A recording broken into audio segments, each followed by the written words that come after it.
أهلا بكم مشاهدينا الكرام. Tout le monde, assalamu alaikum les auditeurs de RMI. Voter pour moi, ça doit être naturel. Je ne pensais pas qu'on pouvait se trouver dans la situation dans laquelle nous sommes.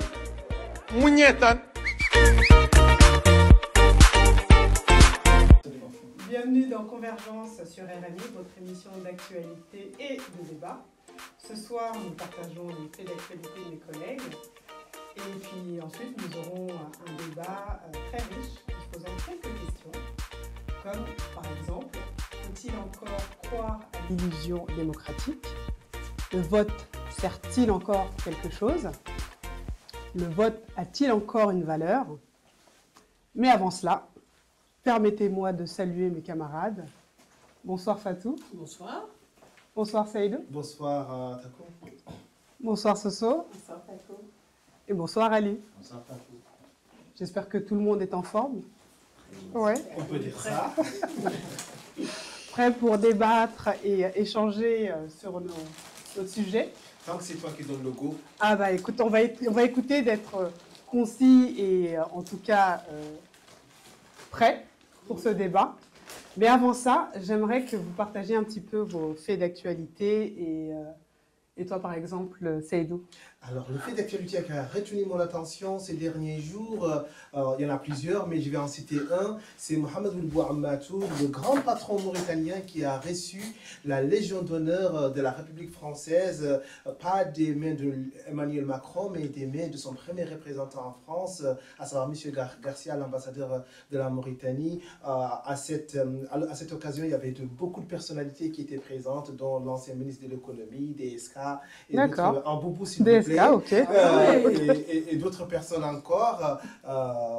C'est l'occasion en tout cas de réfléchir également à ces prix, à ces honneurs qu'on décerne. Pourquoi nos pays africains aussi ne se mettent pas au diapason à honorer certaines personnes, même quand on sait qu'en Mauritanie, il y a également le prix du livre de l'année, le prix des scientifiques de l'année qui est donné. Il n'y a pas encore cette envergure où, par exemple, Youssou N'Dour a reçu la Légion d'honneur française, d'autres personnes aussi, personnalités importantes de la vie, en tout cas à travers le monde, ont reçu ce prix. Mais il est important aussi de se poser la question, le prix honore la personne qui la reçoit, mais combien aussi elle honore à celui qui donne? Tout à fait, philosophique. On peut méditer dessus, je pense.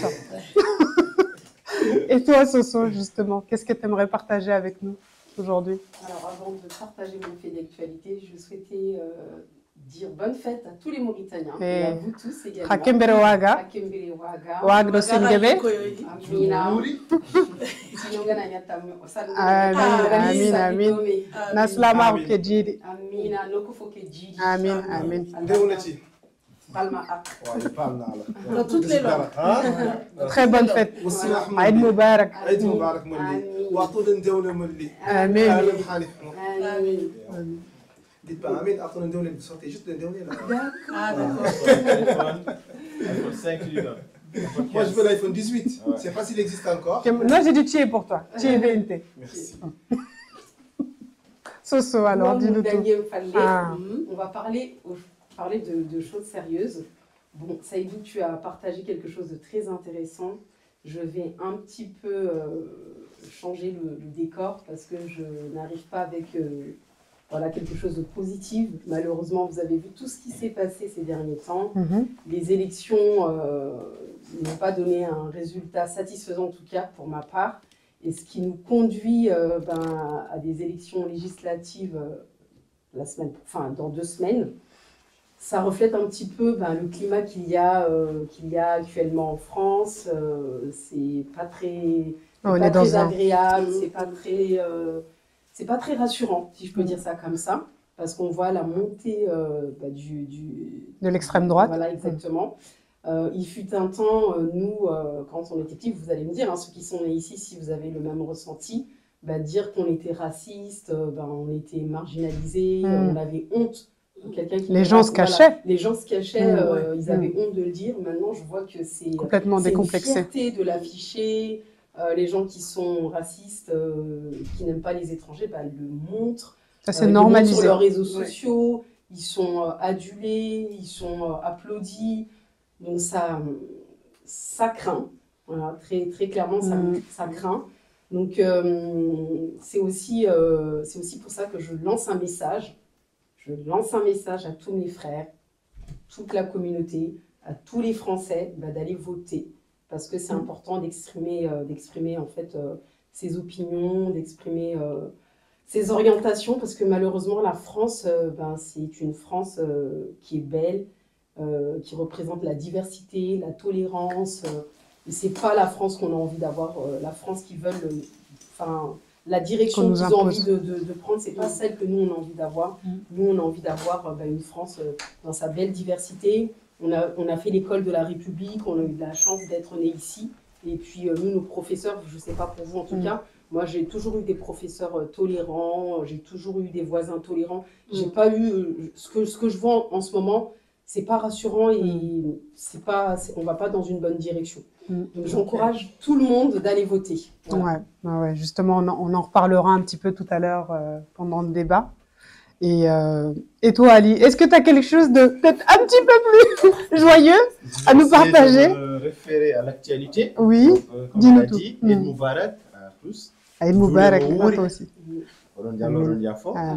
Donc, pour parler de la fête, parce que vous savez que nous, l'Arabie Saoudite, la France, nous avons fêté le dimanche. Oui, tout à fait. La Mauritanie, beaucoup de Sénégalais, beaucoup de Marocains, beaucoup de pays ont fêté le lendemain. Oui, pour le moi, lendemain. c'est une incompréhension. Tous les ans, on y a droit tous les ans. Je voudrais juste poser cette question au monde musulman. Pourquoi on ne peut pas s'accorder sur un seul jour alors qu'on vit sur une seule planète? C'est vrai. Donc, même si l'Arabie Saoudite a 8 ou 6 heures de plus que la Mauritanie, on pourrait quand même faire confiance parce que c'est l'islam. Donc, normalement, si un Saoudien musulman dit qu'aujourd'hui c'est la fête, normalement, on doit faire confiance aux Saoudiens. Donc, je voudrais parler de ça aussi parce qu'en Mauritanie, avant, du temps de Oultaya, je ne sais pas si vous vous rappelez, la Mauritanie voulait être un pays vraiment arabe. Quand l'Arabie Saoudite fêtait, la Mauritanie fêtait. Et comme par hasard, maintenant, je ne sais pas qu'est-ce qui a changé. Est-ce que maintenant on est devenu un vrai pays africain?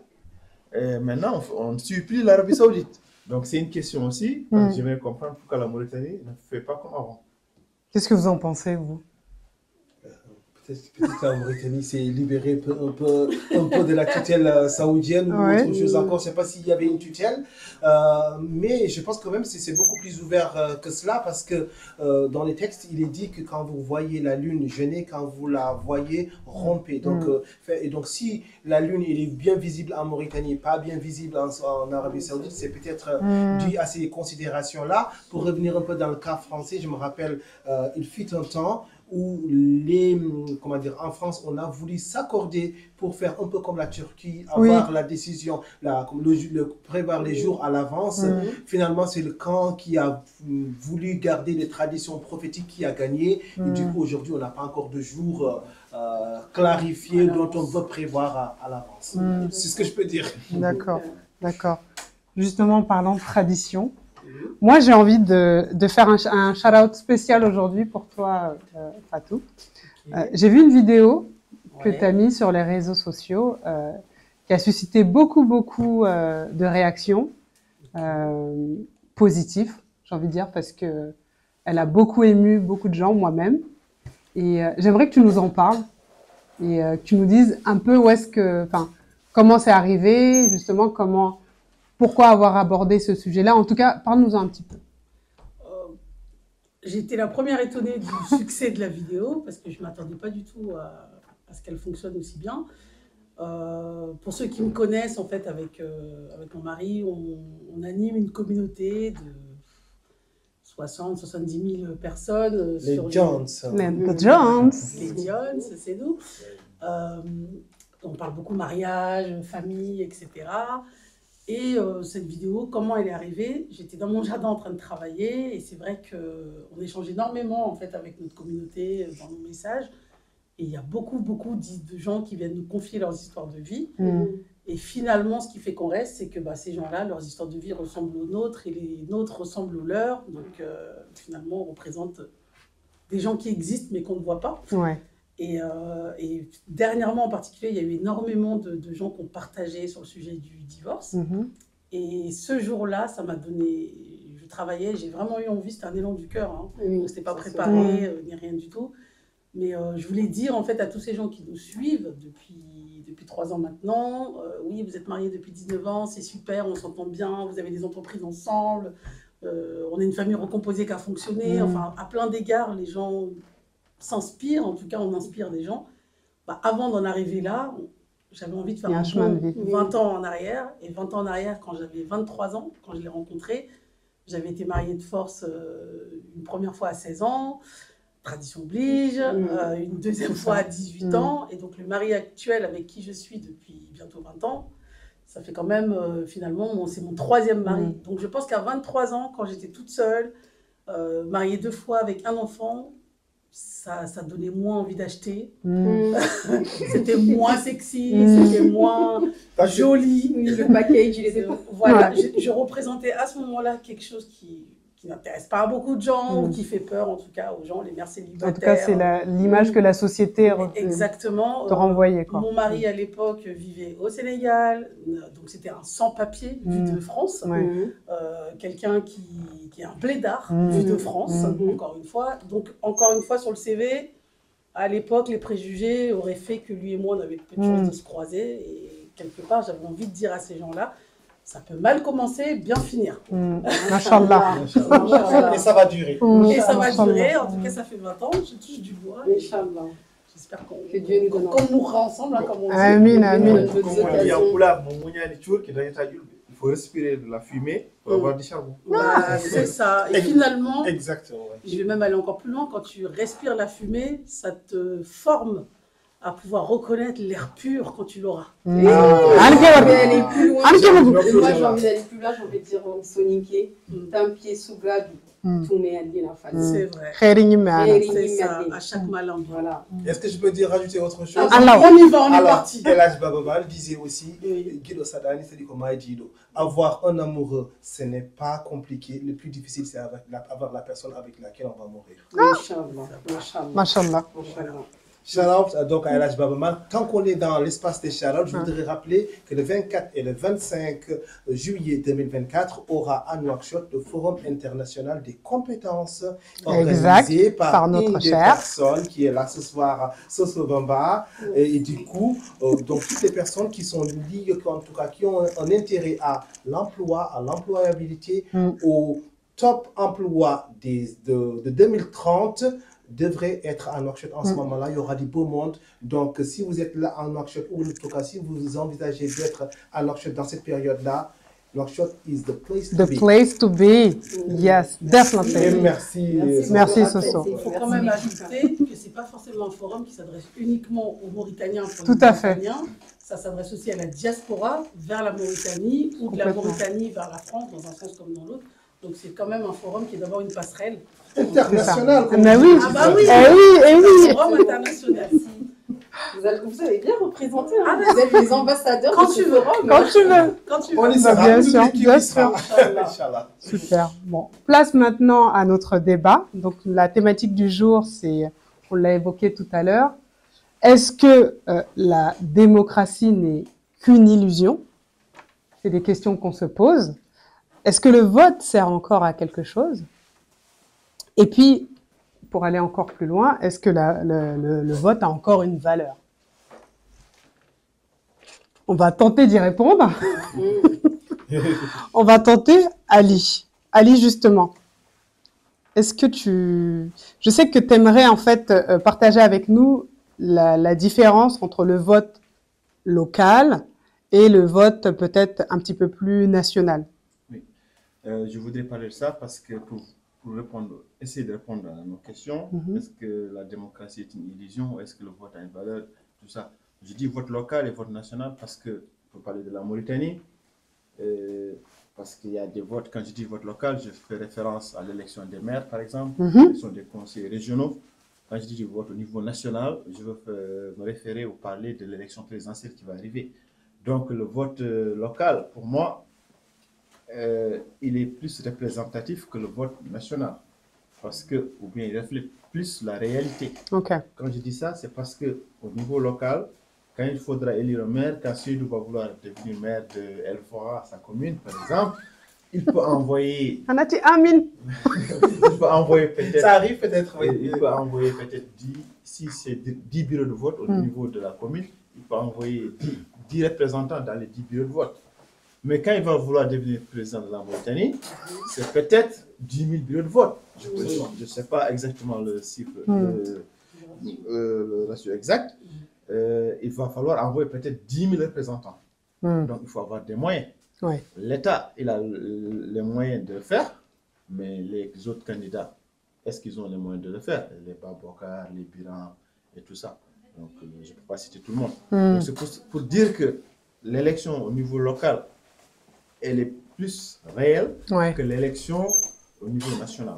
Donc, si le maire, pour moi, les maires qui sont élus, même si peut-être ils amènent des électeurs, les maires soutenus par le régime, ils ont le pouvoir d'amener des électeurs, de promettre de l'emploi, de donner de l'argent pour attirer les électeurs. Pour moi, quand même, si le peuple a décidé de le placer ou de placer un autre, ils peuvent le faire. Mais si le peuple, au niveau national, par exemple, je ne sais pas, ce n'est pas pour décourager les opposants qui sont candidats au niveau national. Ou même Seydou.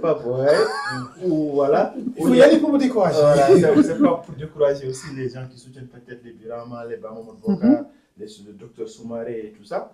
Mais c'est pour dire, est-ce que c'est facile en Mauritanie? On sait ce qui se passe. Est-ce que c'est possible que les élections soient libres au niveau national? D'accord. Pour moi, c'est très compliqué.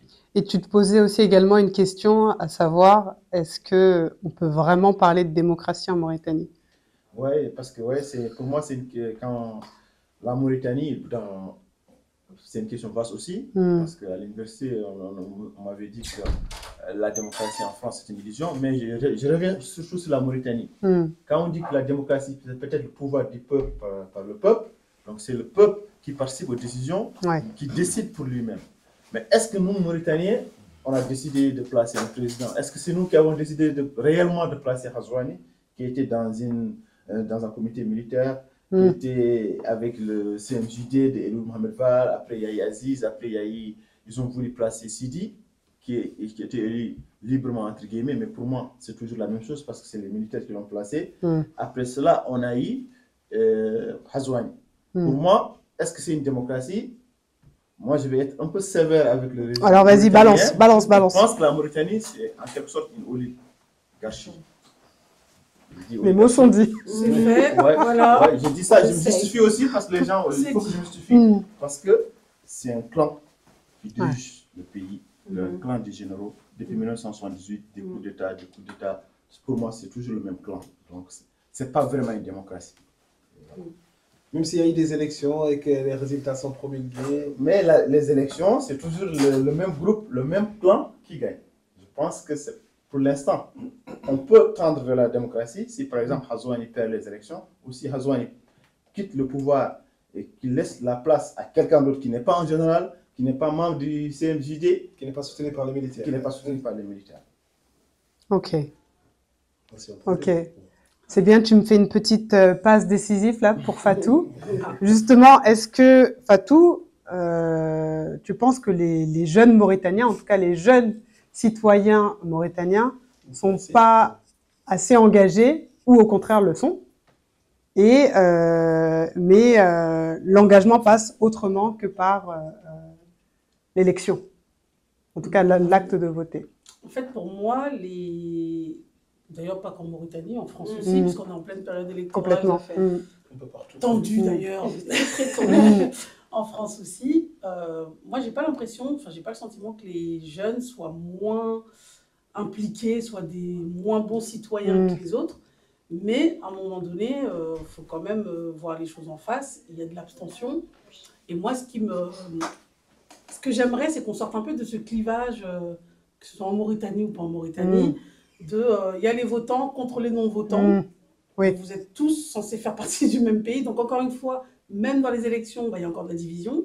C'est les votants contre les non-votants. Les votants sont des pigeons, des moutons. Les non-votants sont stupides et ne comprennent pas le jeu démocratique. Donc, ce truc-là de se renvoyer la balle les uns les autres, ça empêche le vrai débat de se faire. Parce que finalement, le vrai débat, on est d'accord qu'il n'y a pas de discussion sur ce qui vote. Il y a un système qui est une démocratie représentative, avec des gens qui votent et dont le vote est pris en compte. Ouais. Finalement, ce qui fait toute cette discussion, c'est ceux qui ne votent pas. Tout à fait. Le nerf du problème, finalement, c'est ceux qu'on n'entend pas. Les absents. C'est eux qui font jouer finalement la balance, selon qui votent ou qui ne votent pas. Et je trouve que le débat, il passe complètement à côté de ceux qui ne votent pas. Le silence n'est pas creusé. Pourquoi, par exemple, si on prend en France, aux dernières législatives, je crois qu'il y a eu 51% de personnes qui ont voté. Voilà, de votants. En moyenne, un votant sur deux qui vote aux législatives. Et c'est un des chiffres records depuis 1994. Donc on est en progression à 52% de votants. Enfin, un Français sur deux en âge de voter ne vote pas aux législatives. Aux européennes, pardon. Enfin, voilà. Donc pourquoi ? Moi, je pense qu'à un moment donné, on pourra avancer dans le débat si on cherche vraiment et honnêtement et sincèrement le pourquoi la moitié des votants ne s'intéressent pas à ces élections. Et je pense que la réponse, elle est quelque part là-bas. Et c'est le débat qu'on évite tous. Ouais. Et on se tiraille entre votants. Qui vote, qui vote pas. Selon toi, ça vient d'où ça alors ? En fait, pour moi, il y a un système. Le système, c'est qu'on est dans j'allais dire une monarchie, mais non, c'est pas une monarchie. Tu peux le dire, hein. On est une ancienne monarchie en France. J'ai failli faire un lapsus que je ne ferai pas. C'est une démocratie représentative, ce qui veut dire qu'on vote pour des gens qui vont nous représenter. Et pour moi, ce système, il fonctionne que s'il arrive à s'appuyer sur deux piliers principaux. Ça m'engage que moi. Le premier étant la confiance, c'est-à-dire que je vote pour toi pour que toi tu puisses décider à ma place. Donc je te donne mon pouvoir finalement. C'est ça. De décider pour moi la suite de mon avenir politique du pays pendant 5 ans. Par exemple, dans le cadre d'une présidentielle, si une fois que tu arrives au pouvoir, tu me parles en termes de 49.3. Pour ne pas dire la chose clairement. Voilà. Par exemple, en fait, il y a un moment donné où cette confiance, on la perd. Tu la perds. Donc, moi, aujourd'hui, je me dis, je vais voter pour lui. Ouais, ok, Dieu seul sait ce qu'il va faire une fois qu'il aura le pouvoir. Donc, finalement, ça décrédibilise l'ensemble des candidats. Et je pense qu'il y a beaucoup de gens qui ne se sentent plus concernés, en tout cas, qui ne sentent pas que leur vote a une valeur. Et je pense que ça justifie en partie certains abstentionnistes. Mais il y a aussi un deuxième facteur, je trouve, qui est celui de l'inclusion. Ouais. C'est-à-dire, pour que le système de la démocratie représentative fonctionne, il faut qu'il y ait assez de gens qui votent pour que ceux qu'on va élire nous représentent tous dans notre diversité. Bien sûr. Donc, à partir du moment où il y a quasiment un Français sur deux qui ne vote pas, c'est certain que ceux qui arrivent au pouvoir ne sont pas représentatifs de l'ensemble des Français ou de l'ensemble des Mauritaniens, quel que soit le pays. Donc, il faudra faire comme la Belgique, peut-être. Rendre le vote obligatoire. Peut-être, c'est peut-être une option que la France c'est une option va envisager. Plus inclusive, je trouve, que l'option actuelle, parce que si moi aujourd'hui on me propose 4 candidats, il n'y en a aucun qui me séduit, mon vote blanc, il a exactement la même valeur que celui qui est resté chez lui. Oui, tout à fait. La différence, c'est que moi j'ai gaspillé mon essence, mon énergie, j'ai marché, il y avait peut-être du soleil, ça m'a fatigué. C'est tout. Non, mais c'est vrai, c'est un peu un chat à chat. Donc à ce moment-là, moi qui suis électeur, ma voix n'a absolument aucune valeur. Donc tu as le choix de voter uniquement par dépit, parfois, ou contre une cause, comme là c'est ce qui va se passer très certainement. Et j'irai voter aussi pour faire blocus. Donc on ira voter par dépit pour faire contre l'extrême droite, disons-le. Pour personne finalement. Donc est-ce que c'est démocratique de voter contre quelqu'un? Est-ce que c'était le but? C'était pas le but. C'était pas le but, mais si un vote blanc pouvait être pris en compte, effectivement, ça aurait du sens d'imposer à tout le monde de voter, sachant que le blanc serait pris en compte. Mais ça fait débat depuis un moment, de prendre en compte les votes blancs. En France, pour le moment, c'est absolument pas d'actualité. Mais justement, Seydou, est-ce que toi, tu penses qu'on peut se plaindre, en fait, du résultat des élections quand on ne vote pas, alors qu'on peut le faire? Je vais faire la référence dans The Great Debaters. Je réponds par la négative, absolument pas par l'affirmative. On est quand même des adultes. Être adulte aussi, c'est être appelé aussi à faire des choix difficiles. Personne n'est parfait. nos politiques aussi ne sont pas parfaits. Donc, quand un pléthore de candidats nous est proposé, on peut choisir peut-être le moindre mal. Comment dire, pour avoir une vie démocratique, comme tu as dit, on souhaite qu'on donne une délégation à ce que les gens décident pour nous. Ok, tout n'est pas parfait, mais on pourrait choisir le moindre mal, mais rester chez soi. Ça envoie en tout cas quelque part l'image d'un découragement, l'image des personnes qui sont totalement, qui ne s'intéressent pas. Or, ce qui n'est pas le cas, ils s'intéressent visiblement, mais il se dit juste que le premier m'a menti, le deuxième m'a menti, le troisième m'a menti, la personne fait sa conclusion, le premier gaou n'est pas gaou, le deuxième gaou n'est pas gaou. Donc, ils ne veulent plus. Sauf que ça s'appelle la bouderie. Ils boudent, en fait, c'est les enfants qui boudent. C'est vrai, c'est vrai. À un moment donné, il faut ce n'est pas idéal, mais comment dire, et aussi, pourquoi pas le vote obligatoire, comme l'a dit Ali, comme c'est le cas au Brésil ou en Belgique, mais aussi, pourquoi pas faire des initiatives citoyennes, parce que quand on dit la France et la France aujourd'hui, ou bien qu'un autre pays a pu construire sa démocratie, parce que les gens se sont levés pour aller chercher des choses. Bien sûr. Si on sent qu'aujourd'hui, les gens sont assez, comment dire, les gens sont assez pris par le temps, ils n'ont même pas le temps d'aller voter, c'est un monde individualiste où chacun va penser à soi, chacun va passer à son petit temps qu'il va passer autre chose plutôt qu'à aller voter ou bien plutôt qu'à aller s'inscrire sur la liste et autre chose, ils n'ont pas que ça à faire et du coup c'est hyper individualiste et du coup ils ne voient même pas l'après. Finalement, rien n'est fait. À un moment donné aussi, il faut penser au bien collectif et se dire que nous, on va se mobiliser quelque part pour que notre vote blanc qui soit pris en compte. C'est-à-dire qu'on va se battre comme l'initiative citoyenne. Il y a eu des tentatives en France ou des initiatives citoyennes sur diverses choses. Ça n'a pas abouti. Oui, malheureusement, pour le moment. Mais c'est de bonnes tentatives. Mais plutôt aujourd'hui, j'ai l'impression, surtout en France, surtout comment dire, nos communautés en France, ils ne se mobilisent que quand il faut voter contre. C'est ça. C'est dommage.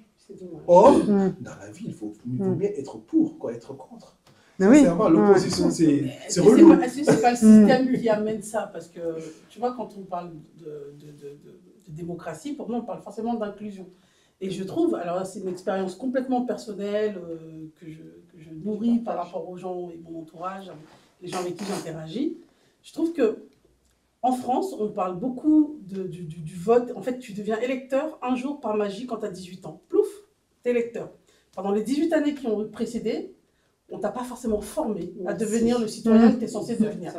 Je suis pas d'accord. Et pire, je vais aller encore... pas d'accord. Ah bah du coup, je vais en rajouter une couche. Il vaut mieux. Mais justement, Soso va nous parler de ça. De ton enfance, donc de 0 à 18 ans, pour que tu puisses te sentir intéressé et inclus, ça veut dire qu'on t'a appris, pendant ces 18 ans-là, on t'a montré que ta voix comptait. Si pendant 18 ans, on t'a renvoyé à tes origines, ta religion, ta couleur, ta classe sociale, parce que ce n'est pas qu'une question de noir, de blanc, de musulman ou de pas musulman, c'est aussi une question sociale des fois. Et qu'on t'a toujours envoyé à autre chose qui faisait de toi autre chose qu'un citoyen, d'un coup par magie à 18 ans, si tu n'en as plus rien à foutre, non mais...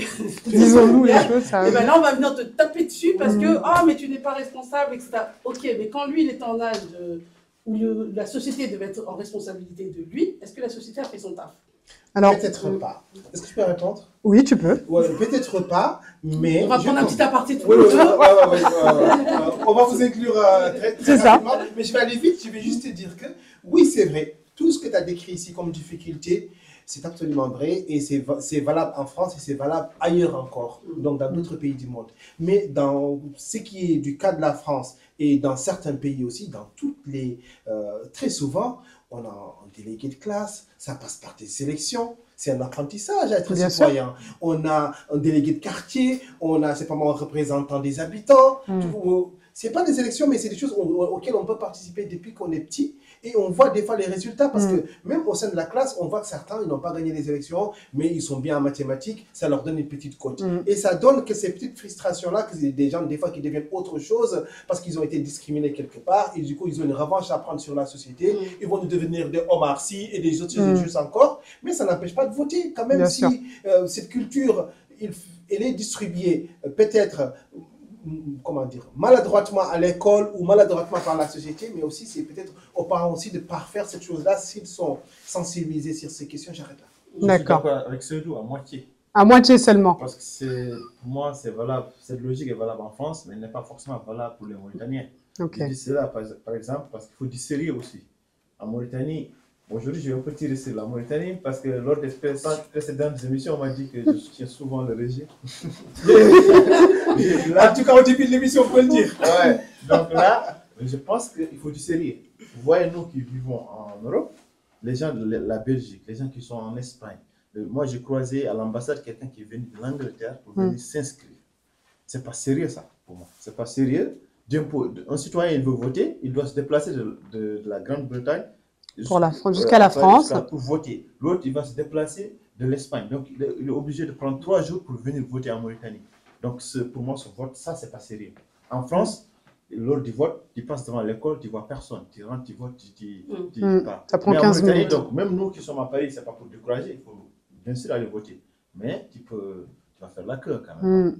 Donc pour moi, c'est pas sérieux. Un problème d'organisation. Un gros problème d'organisation. Je vais donner quelques chiffres. Lors des dernières élections législatives en Mauritanie, donc pour la population qui était en Europe, donc en France, il y a eu 5 969, donc 5 600, on peut arrondir à ce chiffre-là, personnes inscrites, et il y avait eu 4 300 votants.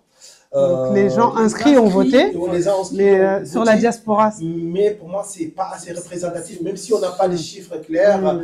J'ai rencontré un des ambassadeurs ces dernières années. La première question qu'il nous avait posée, mais vous, Irémi, est-ce que vous pouvez nous dire, est-ce qu'il y a combien de Mauritaniens en Europe ou en France? Mais c'est vous l'ambassadeur. Exactement, il y a un vrai problème. Si je ne me trompe pas, on est 23 000. Est-ce que les 23 000 vont pouvoir voter un seul jour avec seulement 2 bureaux de vote? Moi, c'est pas assez. C'est pas assez. Justement, Soso, toi, je sais que tu aimerais nous parler de l'utilité du vote. Tout à fait. Seydou a commencé l'introduction. Oui.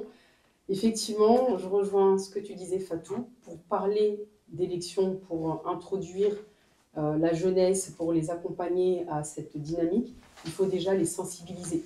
Et je trouve qu'il y a un travail qui n'est pas fait, pour moi en tout cas. Et on ne va pas mettre la faute que sur l'État, etc. Je trouve que les parents aussi, on doit être responsables. On doit accompagner nos enfants, leur expliquer l'utilité du vote, mais pas que. Pas le vote seulement pour aller voter pour les élections présidentielles ou législatives. Ça commence, comme tu l'as dit, Seydou. On peut initier les enfants à voter en tant que représentant délégué de classe. Exactement. Moi, je veux parler de mon cas personnel. Ma fille, quand elle est rentrée en 6e, et pourtant, on n'en a jamais parlé aux élections. Elle est venue me voir et elle m'a dit « Est-ce que ça te dérange que je me présente en tant que déléguée de classe ?» Et en fait, j'ai trouvé l'initiative intéressante de sa part. Mais je pense aussi c'est parce qu'à chaque fois, quand il y a des élections, elle m'entend parler, elle me voit aller voter. On discute entre nous. Tu vas voter pour qui? Pourquoi tu votes pour telle personne? Pourquoi tu votes pour tel parti? Je pense que ça exactement, ça l'a amené à aller voter. Donc ça, c'est la première des choses. Et ce que je voulais rappeler également, c'est que les élections, oui, pour moi, ça sert. Le vote sert. Le vote sert à exprimer ses opinions, son mécontentement. Donc on vote avant tout pour avoir, comment dire, comme tu l'expliquais tout à l'heure, pour qu'on nous représente. Voilà. Quand on vote, par exemple, pour les élections municipales, on va choisir un maire. Le maire va nous représenter. Il va traiter toutes les questions en corrélation avec la restauration, la scolarité. Si on décide de voter pour les législatives, c'est les députés. C'est les députés qui vont voter les lois. Et d'ailleurs, j'ai même envie de dire que les élections, selon moi, les plus importantes, c'est les législatives. Parce que même si on a un président, même si on a un gouvernement qui est là, in fine, le travail, c'est les députés. L'Assemblée. Donc, c'est les élections les plus importantes, c'est les lois. Toutes les lois contre le port du voile, les lois contre la déchéance de la nationalité. Donc, Mare Moussoninko, hadak voté. Firore Oudou, hadak voté. Voté nga fo Siriani, fo Sahabante Nyani, hadak voté. Que message tengana haswa, hana hade munu mutu, hani kofume, voter en quota, c'est celui qui est sinotam de Seguananda voter. Le vote, c'est hyper important. Et pour moi, on ne se rend pas compte de la chance qu'on a parce que il y a quelques années en arrière, les femmes n'avaient pas le droit de voter. C'est parce que justement, il y a des gens qui se sont battus que les femmes ont eu le droit de voter et les femmes ont commencé à voter, par exemple, en 1945. Donc je me dis, les femmes avant, elles n'avaient pas le droit de voter. Nous, on peut, on n'y va pas. Après, il y a toute cette problématique de sensibilisation, d'accompagnement, mais je trouve aussi qu'il y en a qui sont démissionnaires. Démissionnaires pas parce que ils sont pas d'accord avec ce qui se passe, par fainéantisme. Voilà, il y en a, il n'y a pas d'explication. Il y en a, ils sont réfractaires. Ils n'ont pas envie d'aller voter. Le jour des votes, au système, il y en a qui ne croient pas effectivement, mais il y en a, c'est juste. Moi, j'ai vu des gens. Par flemme. Voilà. Et c'est pour ça que je vais vous rejoindre sur l'exemple de nos voisins, la Belgique. C'est malheureux d'en arriver à là, mais est-ce qu'il faut sanctionner? Parce que la Belgique, le Brésil, l'Australie, ces pays-là, quand on ne vote pas, on a un rappel et puis après on peut être sanctionné. Et là, la sanction, elle peut aller, on a une amende entre 40 et 80 euros et ça peut monter jusqu'à 500 euros. Voilà. Donc, la peur du gendarme, parfois c'est ce qui est quand même dommage d'en arriver à là, mais je trouve qu'il y a un travail à faire pour expliquer qu'est-ce que sert les élections municipales, c'est pour élire le maire. Les élections présidentielles, c'est pour élire le président. Les élections législatives, choisir les députés, etc. C'est important de sensibiliser et d'accompagner avant les 18 ans. C'est ça. Mais après, pour préciser un peu aussi le propos de tout à l'heure, quand on parle de la société, ça c'est souvent le piège dans lequel on tombe tous. On pense qu'il y a nous, puis il y a la société, ce grand truc vague qui est là-bas, quelque part là-bas. Voilà, mais la société, c'est chacun de nous. Donc tout à l'heure, c'était très juste d'avoir rappelé le rôle des parents. Mais de l'autre côté, le système, il est composé de parents, de profs, de représentants de l'État, d'un gouvernement, enfin de pas mal de tous les acteurs finalement et de tous les citoyens du pays. Donc chacun à son niveau doit quand même faire son travail pour inclure et quelque part transmettre cet élan citoyen les uns aux autres au fur et à mesure des générations. Et les parents, ils peuvent faire ce qu'ils veulent. À un moment donné, tout le monde doit aller dans cette direction.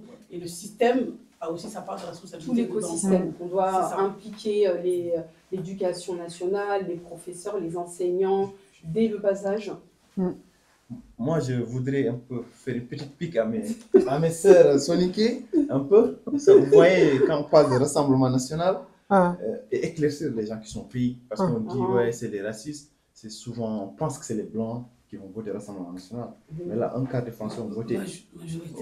Parce que là, j'ai vu aujourd'hui, dans une circonscription, à Villeneuve-la-Garenne, Gennevilliers-Nord et Sud, j'ai vu une candidate, elle s'appelle Mariam Kamara. Ah, non. Elle commence pas. Le Rassemblement national. C'est juste pour dire aux gens qui sont au pays. Elle a le droit. Elle a le droit. C'est juste que les gens qui sont au pays, pour qu'ils comprennent que ce n'est pas que les Français de souche qui vont voter. Maintenant, tu vas voir un Peul, peut-être, un Khan qui va devenir Français. Bon, c'est rare, mais c'est l'exception. Voilà, donc c'est rare. C'est pour dire que peut-être, même les citoyens Français d'origine africaine, peut-être, ils ont peur. Ils sont fatigués de voter la même chose. Moi, malheureusement, voilà, ça peut donner la force. Moi, j'ai envie de dire une chose par rapport à ça. Il y a Soning Conti. Gourdangana Dallo Dal Dino. Donc, je traduis. Est-ce que c'est possible de lui faire changer aussi longtemps que pourra rester un morceau de bois dans l'eau, jamais il ne deviendra un crocodile. C'était la phrase du jour. Alors, je voudrais quand même rajouter quelque chose à part parce que Soso disait tout à l'heure également Fatou. Comment dire, les élections, peut-être qu'il faut les rendre obligatoires, mais aussi le vote blanc, tant qu'il n'est pas pris en compte, ça va être compliqué. Aujourd'hui, c'est vrai que ce que disait Fatou, à savoir que la personne se mobilise, elle va voter, tant qu'elle vote blanc, c'est presque égal à nul. On va juste dire suffrage exprimé et on passe à autre chose. C'est ça. C'est juste que ça a la même valeur. Or, je pense, ou en tout cas on doit aller vers, à partir du moment où on a un tel chiffre de vote blanc, qu'il y ait une conséquence. C'est ça. Qu'on se dit, ça va être ça la conséquence, si on a un tel nombre de votes blancs, ça veut dire que tel nombre de personnes ne sont pas d'accord avec tout ce qui est proposé ici. Vrai. Donc peut-être que ça vaut la peine de creuser une voie. C'est aussi une voie de dire, tout à l'heure, ce que tu disais, en démocratie, on doit pouvoir voter pour, et on doit aussi pouvoir dire non. Et sauf que dans nos démocraties à nous, le non n'est pas possible. Et il n'est pas tellement pris et en charge. Et quand on dit non, qu'est-ce qu'on voit? Ceux qui ne se déplacent pas parce que ils sont complètement démobilisés, ils récoltent quoi au final? Non seulement ils ont, pour certains, pas tous, parce qu'il y a des flemmards effectivement, mais il y en a certains qui ne se sentent pas concernés parce que réellement, ce n'est pas une illusion, ils n'ont pas vraiment été impliqués depuis toujours. Donc non seulement on n'est pas impliqué, mais après derrière, si on ne se sent pas impliqué, à l'âge de 18 ans, on bascule côté mauvais, et puis là on se fait insulter, on se fait lyncher sur tous les réseaux. On est méprisé, oui. Parce que vous n'êtes pas allé voter. Mais allez voter quand même, pardon. Oui, il faut aller voter, évidemment. Je voudrais rebondir sur quelque chose, sur ce que tu as dit, Ali. Je précise quand même, la Mariam Camara, là, elle fait Mariam Camara, parce que j'explique, Mariam Camara, c'est rare. La plupart du temps, ce qui se passe, Ali, c'est souvent nos frères d'outre-mer. N'est-ce pas? Mais pourquoi tu sais justifier pour Mariam Camara? Non, parce que c'est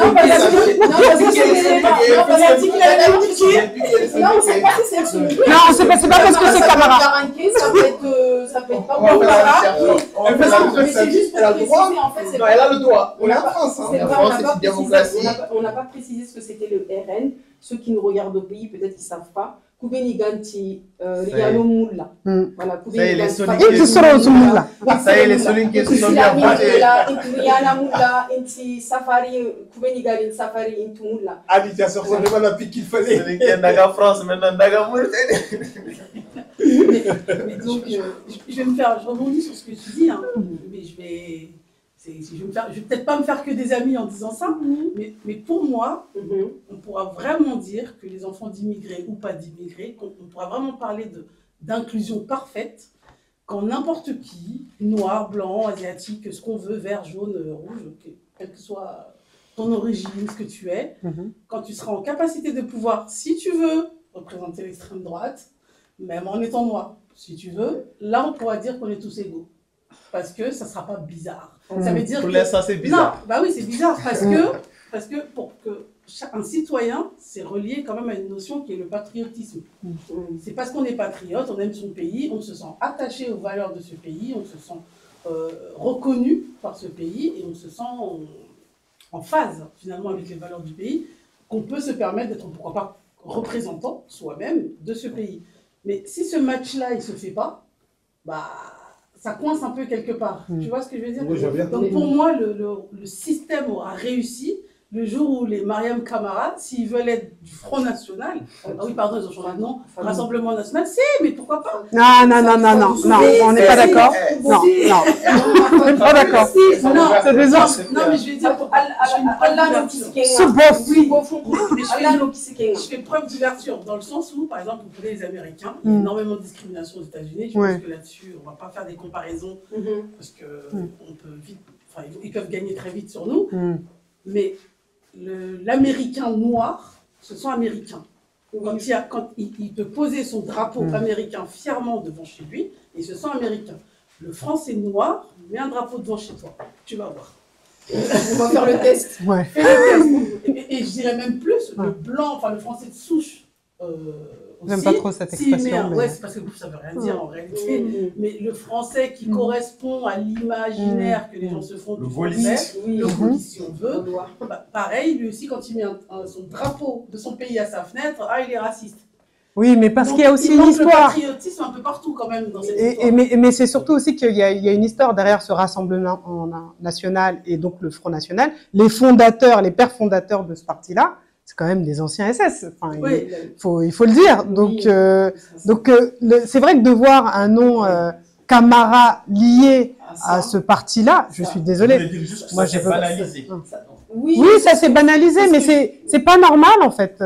Et moi, je trouve pas ça sain qu'une Mariam Camara ou même qu'un Paul Dupont aillent voter Rassemblement National, parce qu'ils ont beau avoir polissé leur image et un peu leur communication. Le terre-terre, là, la jeunesse de tout ça, là, elle est sombre. Et ça vous fait Au pas final, ce qui fait peur, c'est même pas tellement que le Rassemblement National soit composé de vert, de rose, de schtroumpf, de ce qu'on veut. C'est plus les idées qui véhiculent derrière. Les idées qui véhiculent, enfin, que tu sois noir ou que tu sois blanc, quand tu es RN, les idées que tu portes en toi, c'est des idées qui peuvent faire peur à un grand nombre d'individus. Donc vraiment, ça peut valoir le coup de sortir de ce clivage ethnique, etc. Parce que c'est vraiment un clivage plus de valeurs que de couleurs en réalité.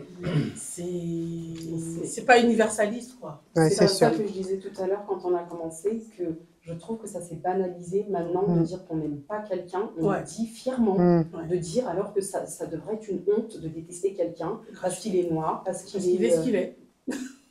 En tout cas, nous on s'aime. Oui, nous on s'aime. Oui, c'est ça. On aime aussi nos amis absents. Mais bien sûr, bien sûr. À qui on pense aussi très fort. Merci, merci à tous. À Jarama. Allez voter. Allez voter. C'est ça. Khanawari. Shukran lakum. Merci à vous tous. Nous arrivons donc au terme de cette émission. Merci de nous suivre, de nous partager, de commenter, etc. On se retrouve très bientôt pour de nouvelles thématiques et je vous dis au revoir.